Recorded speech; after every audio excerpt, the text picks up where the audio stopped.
Little bit of background what we're going to be doing today.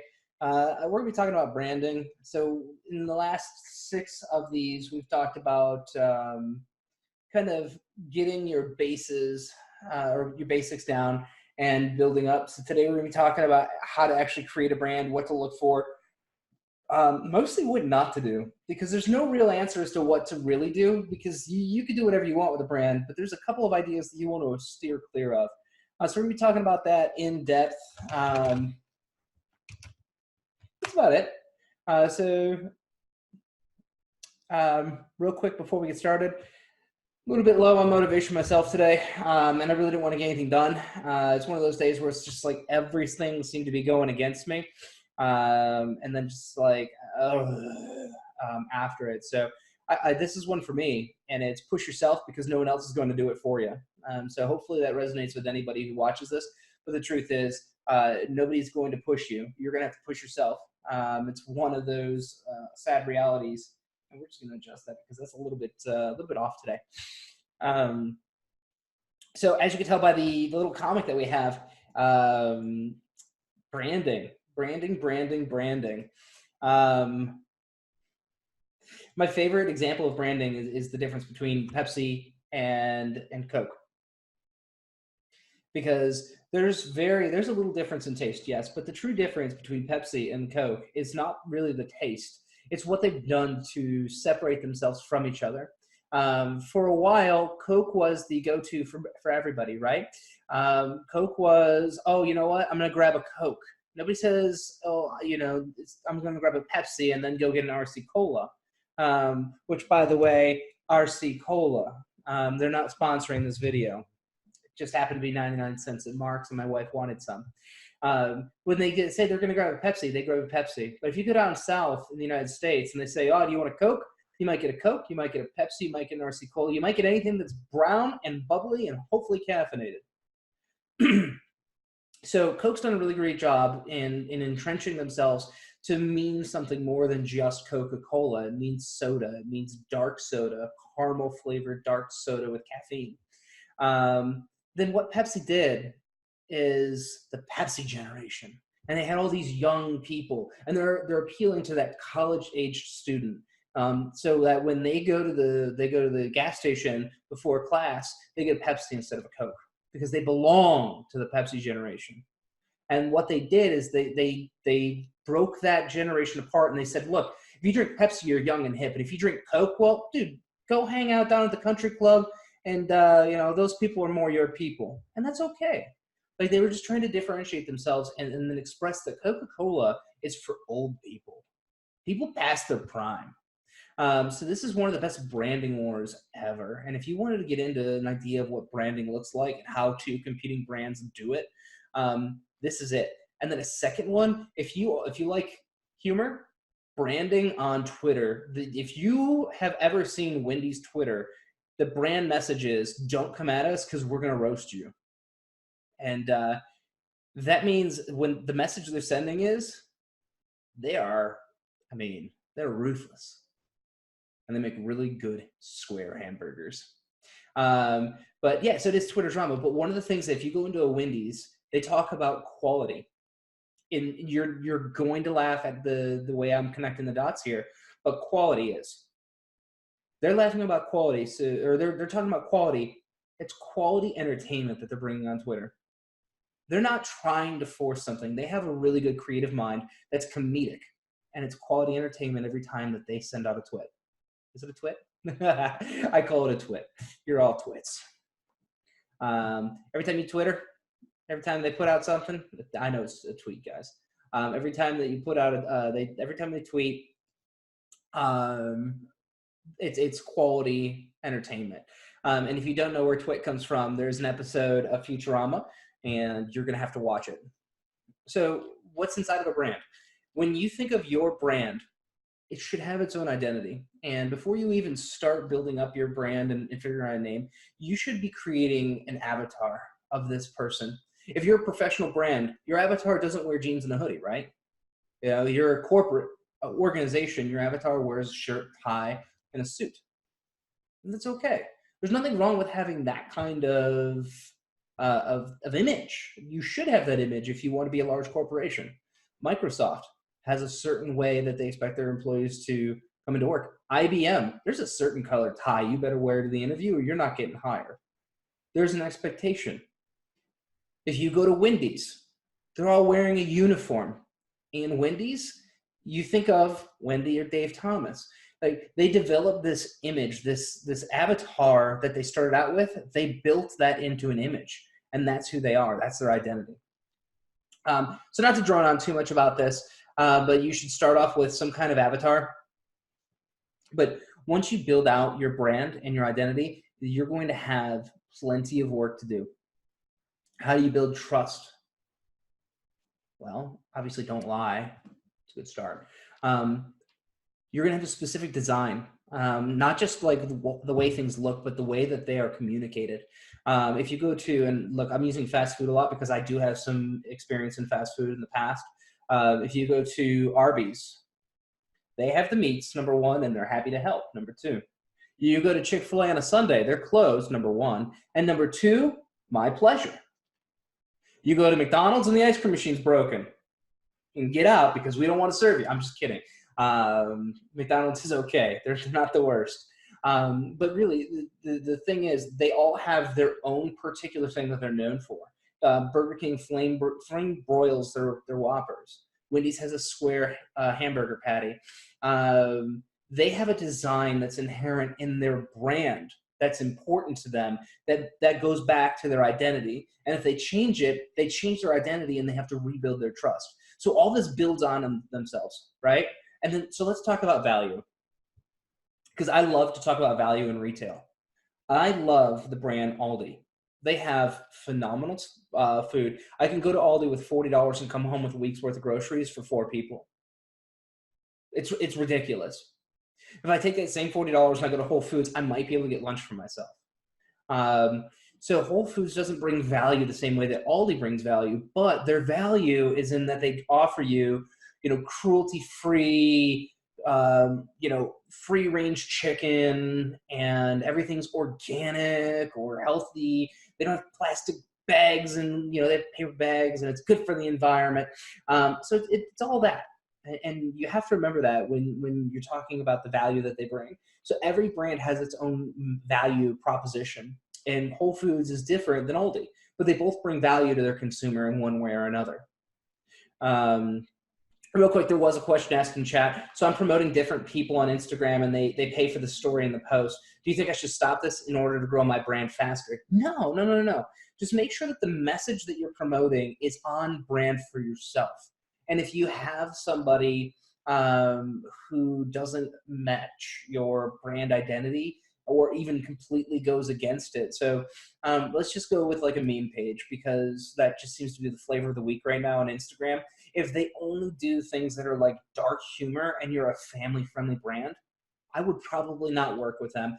But say you have a family-friendly meme page that's all about dad jokes, and you're a family-friendly company that happens to leverage dad jokes. That's a great platform, and it's a great match. So don't be afraid to take that and match your influencer for posts with your brand identity. And don't be afraid to have a little bit of a clash either. Just make sure you're not on opposite ends of the spectrum, because I think that you'll start to get the attention from people who really don't gel with what you stand for. And if they don't believe in what you stand for, you don't want to work with people who don't believe in what you stand for, then what's the point in the money you're spending? Just make sure that the message that you put out is on brand. So look, I can talk to each one of these points for probably 1 to 2 hours apiece. But today I wanted to be a little more lighthearted and have some fun with this, because branding is not always the easiest thing to do, and it requires some creativity and thought. So if you start and say, this is my brand name, this is the only name I'm ever going to go with, I'm never going to have anything else, you're doing it wrong. You're probably going to change your brand name as often as, as you do your taxes, until you really find something that sticks. All right. And for businesses, you should be doing your taxes once a month with your state. And if you're in the United States, you can get yourself in trouble. Okay. So here's the deal. Your name is really important. And the chances that you got it right on the first shot, probably not. So don't be afraid to change up your name a little bit. Because if you ended up like one of these 10, And we're going to go through them and have a little laugh. But if you ended up like one of these 10 and the name just didn't come out right, like Fartronics Engineering. Well, I bet you it's a portmanteau of something with PHAR and then tronics, like electronics. Anal Tech. Yep. Morning Wood Designed Furniture. It's probably Morning is the name, and then Wood Designed Furniture is what they do. Bunghole Liquors. There's no excuse to be named Bunghole Liquors. This one right here actually is a phenomenal name, and I don't know why it's on the list of the 10 worst, but you pronounce this Fa, and this is King. And then there was, just real quick aside, where I used to live out in Hubbard, Ohio, there was this little Vietnamese Chinese fusion place, and they had a pho challenge, and it was the Big Pho King Challenge. So if you ate the giant family-sized bowl of pho, you became the Pho King, and so you got your name on the wall. But there was a second wall, and that was the Pho King Loser. So you know, sometimes you have fun with this stuff, and like, don't be afraid to be on this list if your name is Pho King, or like if you were the Sofa King, you know, and your slogan was comfortable couches. Sofa King, comfortable couches. Great name, right? But like, so if your brand identity is to be playful and have fun, these are great names. But if you were trying to be the Sofa King, and you had this mascot who had like royal garb on and had his crown, and you're talking about how it's luxurious, and no, you're not going to do that. You're a joke. You're funny. Live it. Enjoy it. Killer for Hire. Exterminator business. Look, not to get into like a really dark way with this, probably not a good name, but like bug killer for hire or insect killer for hire might be a little bit better. S&N Family Outlet. Okay, Tom Raper RVs. His name is Tom Raper. I get it. There's nothing really good about using your name. Don't use your name if it's something that might bring up a negative connotation in someone's life that's really serious. AIDS. Yeah, not good, even though it's with a Y instead of an I. And then Hitler Chicken. Look, probably a really bad idea. Somebody who was just absolutely off the rocker. Honorable mentions here. Therapist Finder, Internet Protocol Anywhere. What? Okay. Morrison and Forrester, Auction Hits. Auction Hits. Okay, that's a good one. Swissbit. I don't get that. Okay, and then Oath. So real quick, Oath was just a combination of Yahoo News or Yahoo Ads and Verizon and whatever. It was like a reputation management style company inside of a company. It was really stupid. Some of you may not. I intend to try and get this video to everybody in the world, right? But some of you may not speak a particular language. Something in English may sound really, really bad in a different language. Be very cognizant of that and try and avoid it. The word for death and the word for the number 4 in Chinese culture, or in the Chinese language, si, are very similar. So the si is the same for 4 and death, I believe, is what I was told from what Chinese friend. So in a lot of cases, the number 4 is associated with death and is associated with funerals and has a negative connotation. So if you were to go over, you wouldn't make a top 4 list because it uses which is negative. So you'd want to go with san or wu or yu. So you go with, you avoid that. The same way we avoid 13, right? So we think 13 is a negative number, and it has everything to do with the Knights Templar, real, I believe. Anyways, we avoid 13. Friday the 13th, bad day, right? So we avoid it like it is the plague. So keep that in mind when you are doing any kind of branding and naming, and you should be fine. So I'm going to leave this up on the screen. I actually have something else that I'm kind of drawing some inspiration from, and I wanted to talk about. But I'm not going to be putting it up on the screen because it's got some stuff on here I don't want to share to keep this on message. So how do we pick a really solid brand name after your founder? Okay, no, that makes sense, right? So we have a brand name that's after our founder. I tried to make mine Humanic, and I realized afterwards, like I started with, man, Humanic's hard to remember. It doesn't roll off the tongue. And I wanna make a name for myself, and I realized something. Guys, I am super excited about this more than anyone should be. Like, marketing makes me happy, and it shouldn't. And I thought to myself, the manic marketer, yeah, I like that. That's the route I'm going down because it really captures the essence of who I am, what I do, how I feel, and it pushes in. So like maybe after founder doesn't make sense for you, right? Maybe it does, but like if Kevin, who's on the call right now, decided, hey, look, I'm going to build a business that caters to people who like pugs, and it was like Kevin's Pug Farm. And all he did was sell out pug stuff, which I'm sorry, Kevin, I see your pug now, so I had to say something. Then yeah, that would work. But like, let's just go. And I said, I was doing the same thing. And I said, Humanix Pug Farm, probably not the best thing because Humanix not a very normal name. Maybe I go with Joe's Pug Farm. But then I would have to worry about everyone's like, eat at Joe's. And you don't want to eat at Joe's Pug Farm because you'll be slobbering all over your food. So descriptive. So you can have a name that's like descriptive, that it's kind of explains what the service offers, right? So when Facebook started out, it was literally an online book full of the faces of people. It was a face book. So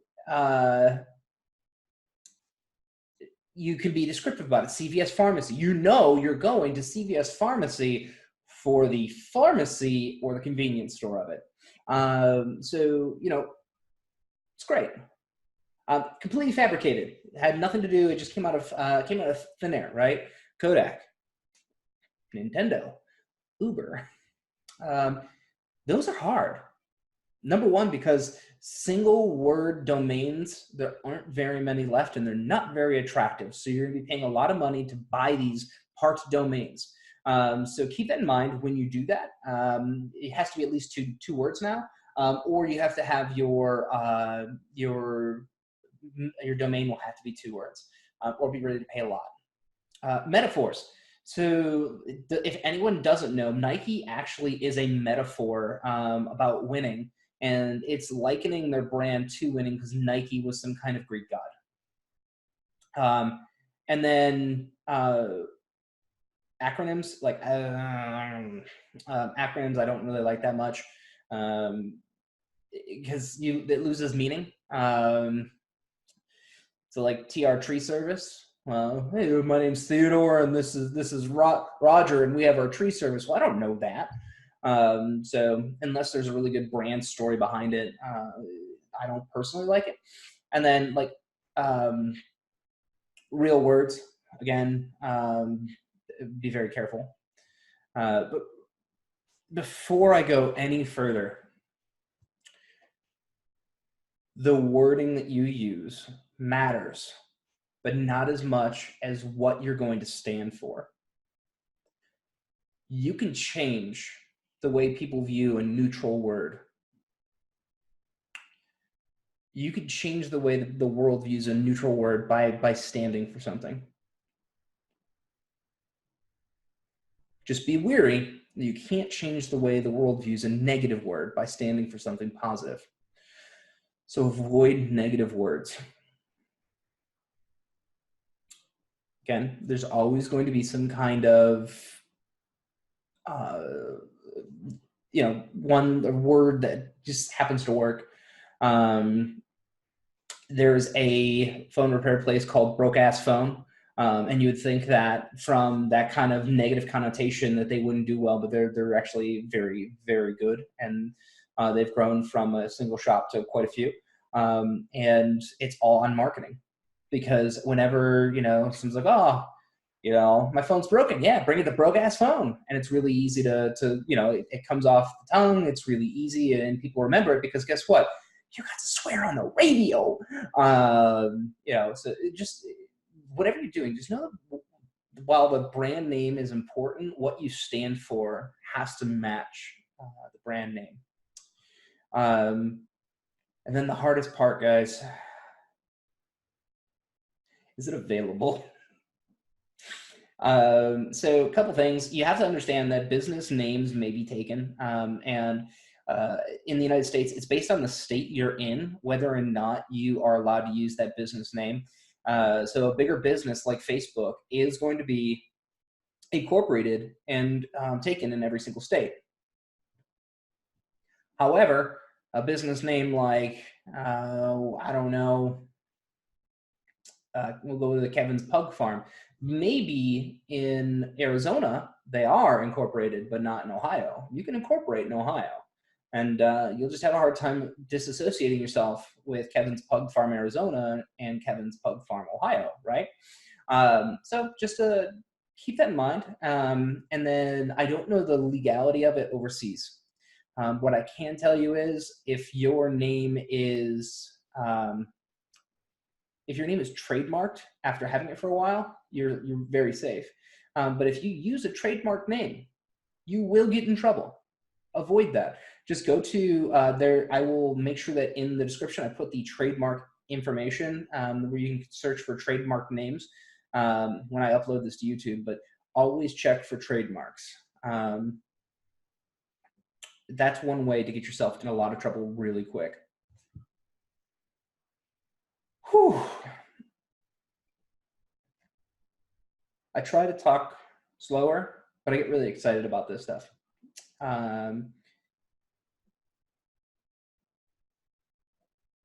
As I start doing these lives more often, I'll get back to being comfortable with doing a little bit slower and getting the pace back and not overwhelming people. So I appreciate everybody for sticking around while I'm getting back into the swing of things. I mentioned this earlier. When you create a brand name, when you change your brand name, it's never going to be love at first sight. I truly am a firm believer that doesn't exist. There's always an excitement. There's always an attraction, right? You might see somebody, you might see a brand name and say, wow, that's sexy, or I like that. And after a while, you're like, okay, maybe it was just on the surface it was okay, but I don't know if it's really what I want, right? So keep that in mind when you're naming. It's okay to change your name. If Facebook came out tomorrow and said, yeah, we're changing our name to something, we'd still use that service and we'd get used to the new name. Musically rebranded when they merged with the company and they became TikTok. People still use TikTok. They still refer to it as Musically. So in chat, somebody said, how about trendygadgets.com?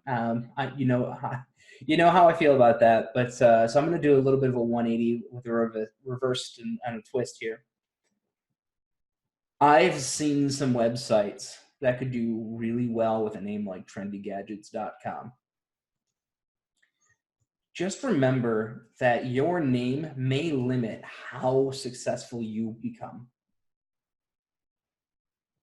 And that's okay too.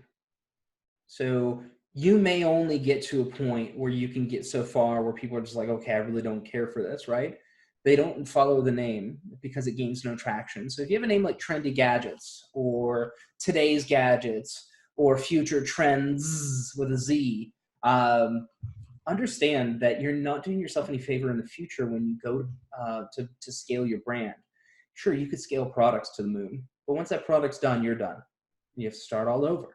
And it's a consistent merry-go-round. It's a consistent cycle where you're getting on and off and on and off. And all you could do is enjoy the ride while you're on because you know that it's going to end.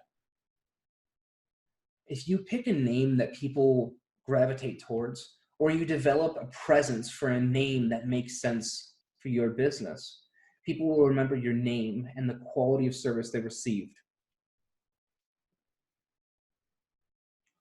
In the United States, and again, this is something I try and push worldwide because I truly believe that sales and selling and e-commerce is one of the greatest opportunities of our lifetime. We literally take away all the borders in the world and we become a shop without walls that can reach the entirety of the globe at one click. We're just one click away. Look,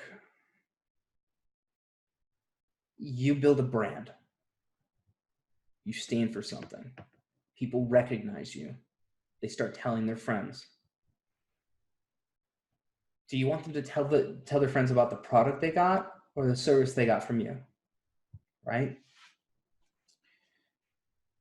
It's not easy. It's not. None of this process is. I talk about it, and we're going to talk about it for maybe a total of 30 minutes today. Your brand may take 6 weeks before you come up with a good one, right? May take 6 months. Heck, it might take 6 years. But don't give up. Don't settle for, yep, this is my brand name now, I'm going with it. If you think you can improve. You think you can improve your logo? Hire somebody to improve your logo. Be in a constant state of improvement your entire life. Never settle for what you have today. This is not the best you can be. This is just the best you can be right now.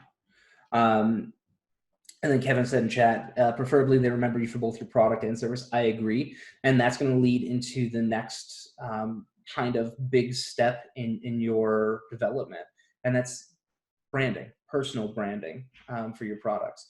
So if you develop a product that's a winner, that you know is going to work year round, or you know is going to work well enough year round that you can white label it and put your own name on it,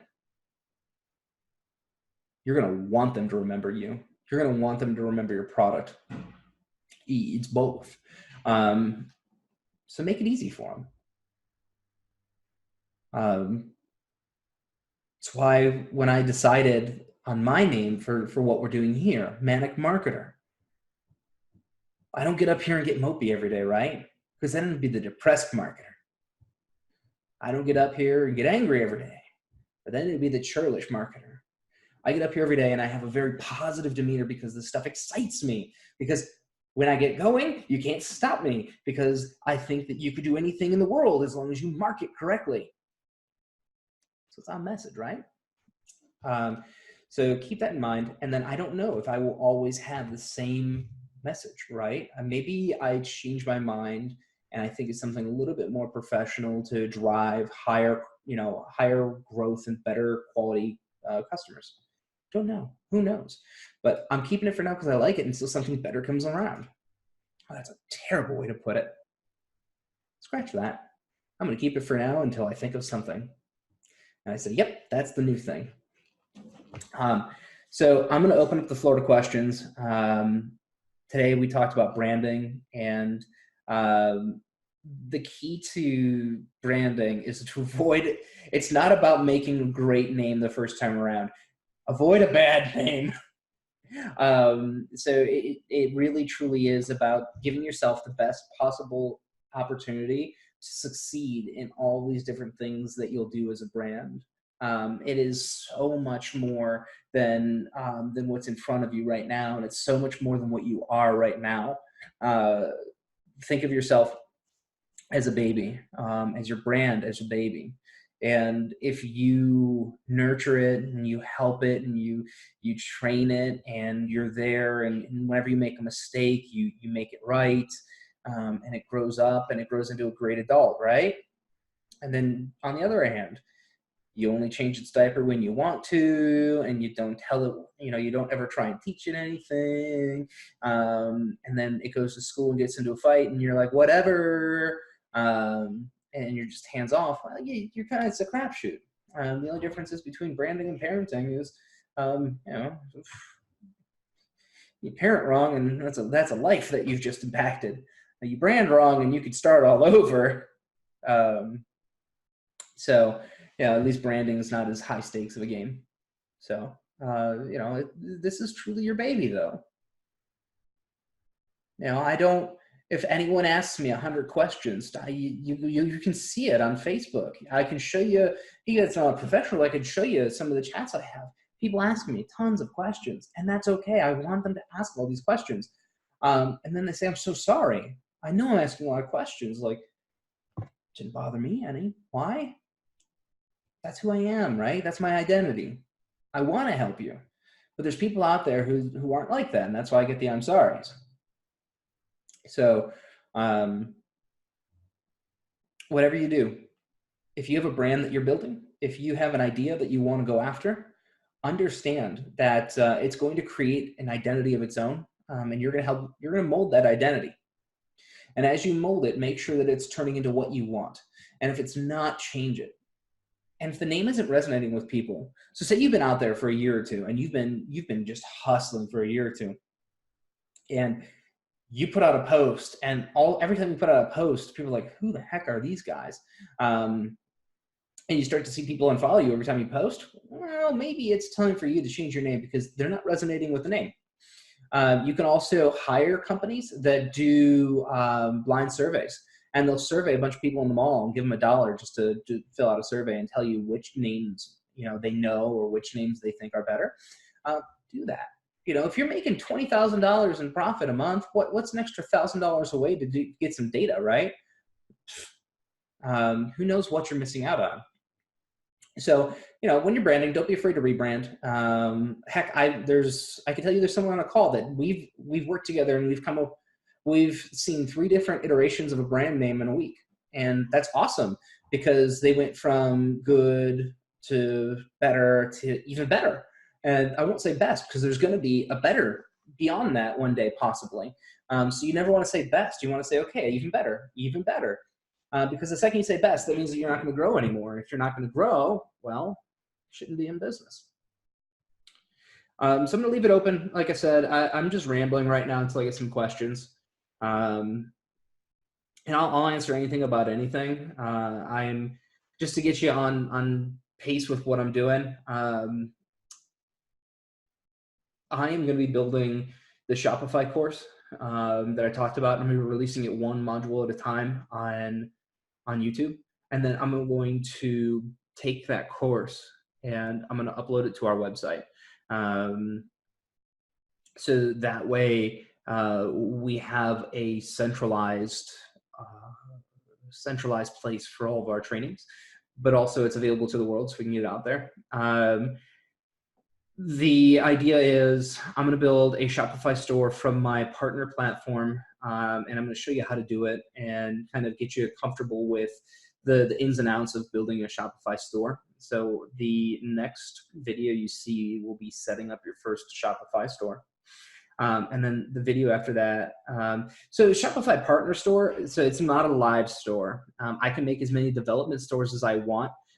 It's like a step below affiliate, but it's a step above a regular store. And it doesn't cost anything to do. And the thing is, you can't make any live stores with it. So you'll see me building these stores. And then after I'm done with that series, what we're going to be doing on these live calls is I think I'm going to build out a store before the store is finished and before we decide on a name. I think it might just be end up being a giveaway. So like, hey, we're gonna do this week. We're gonna build a store.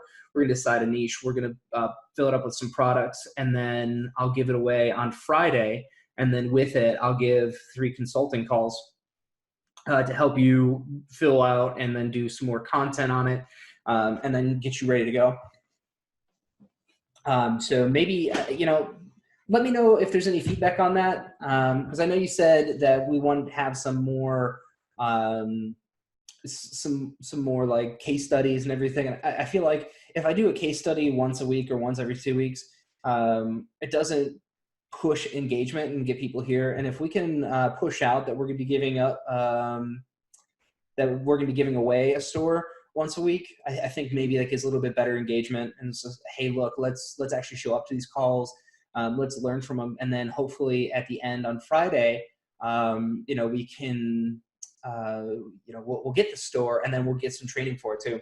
I don't know. I'm just trying to think of different ways to change the way that the market perceives people who teach Shopify. And because that's where I'm struggling. So to let you guys in on the fun stuff, I'm reaching out to people one at a time. Let's do it. let me teach you something. Let's go. Because right now everyone's like, well, what's your angle? What are you trying to sell me? What course do you have? How much money did you make this year? And it's like, well, hey, let's not talk about that. Okay, so someone asked, what are my thoughts on clickfunnels.com versus Builderall? Okay, so real quick, before I get started, to get any bias out of the way, I am an affiliate with Builderall, and I'm not an affiliate with ClickFunnels. I think ClickFunnels, for what it does, is incredibly expensive, but totally packed with value. And if you're not comfortable with learning new concepts in the coding side of marketing, then ClickFunnels is easier to learn, and it has better training and support. But Builderall is just as robust, but you need a little bit more of a kick in the butt. So if you're not comfortable with learning it, and there really is no good training out, which I'm working on right now, but there's just so much inside of Builderall to go over. It's so much training to do. Trying to build out a comprehensive course for it is absolutely insane, which I guess is why that they're having a hard time themselves. So if you are new to it and you're not comfortable with the technical side of things, ClickFunnels will be easier to start. If you want something that's more of a marketing agency's best friend, Builderall is totally the way to go.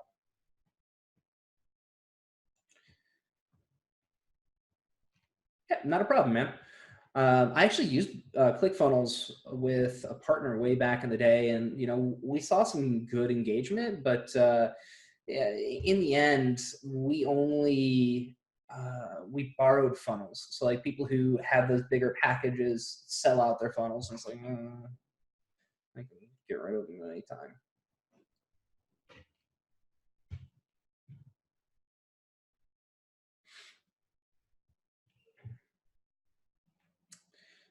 So yeah, that's and today I was I don't know if I said it on the call with everyone here, but I was working on a Shopify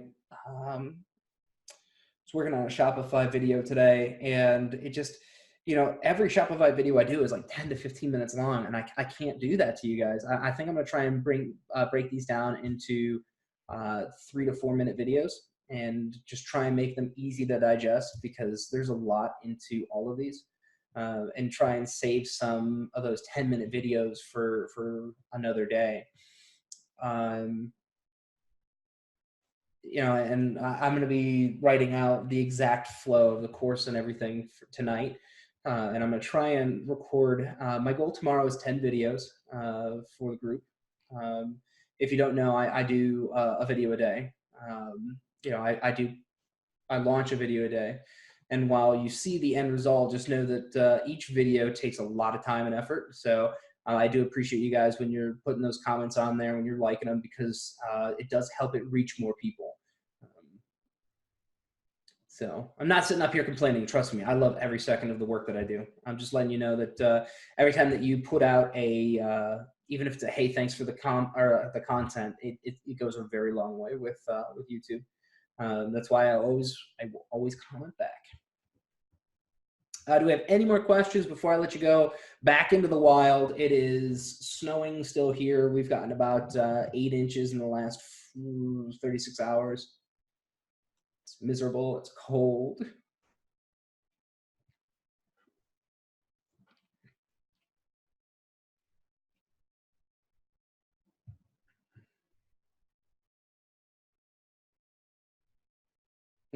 Yeah, low 60. Yep. Totally a low temperature of 60 degrees right now. Holy crap. Okay, so a call for product research. Okay. So what I'll do is I think once we get through this week, I'll put us with 3 more calls in January. Maybe next week I'll show you. We'll do some product research, and I'll make a day where it's open, and you guys can just pick a particular niche, and I will knock out a product in each one of them for you, and we'll go from there. Okay, so a question got asked, and it's very short form: affiliate product versus store. personality thing. You may find that affiliate products are better for you because there's nothing else involved other than marketing and sales. So if you're, or sorry, really just marketing. If you are a marketing genius and you know how to sell a product or to get interest in a product and you know that the product is going to sell, you go affiliate every time, right? Because you're going to be more valuable spending time doing marketing than fulfilling orders. But if you're not really strong at marketing, but you're good at the sales aspect of it, flip the script. You want to get as many people in as possible, turn it into an affiliate product. Maybe you enjoy the store aspect of it. Maybe you enjoy, owning a company. And then, I will do an example of, an affiliate versus a store. I actually wouldn't mind doing a call on that, or a little video on that, to kind of explain why you do one over the other, or do both, and who might fit better with one versus the other. That would work. That would work.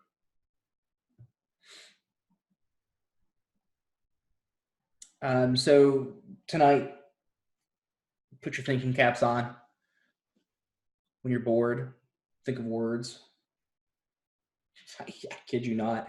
For a while, all I did was color, object. Color, object. And that was how I branded. And while it works, it's not the best way to go about it.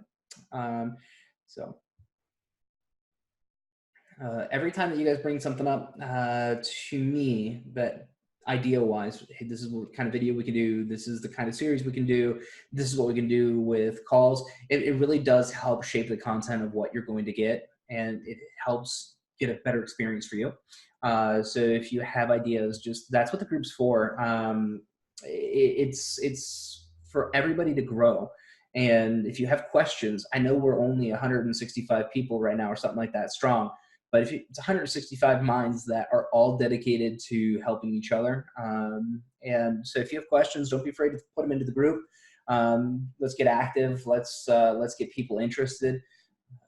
Whatever we got to do, let's start building this up. And if you have any issues whatsoever about brands, or finding a brand name, or building up a brand, let me know. I'd be happy to help. I'm not the most creative person in the world, but I can tell you when something doesn't sound right, and I can maybe maneuver you into a little bit more positive direction. I'm going to let you go for now. I've got to get my kids back to their dad and stepmom, and we're going to get back on this on Wednesday. So today we talked about what a good brand is, and then Wednesday we're going to be building out a brand. So I'm going to go through, we're going to do a fun little word association game, and we'll build a brand name together that actually stands for something, and then we'll build a brand avatar that will stand for guide us in the decision making for everything that we do with our brand. So look forward to Wednesday. If you have any questions between now and then, you know where to find me. I never say no. It's one of my downfalls. So you enjoy the rest of your evening. Stay warm, and if you're somewhere warm, well, I'll come visit. Take care.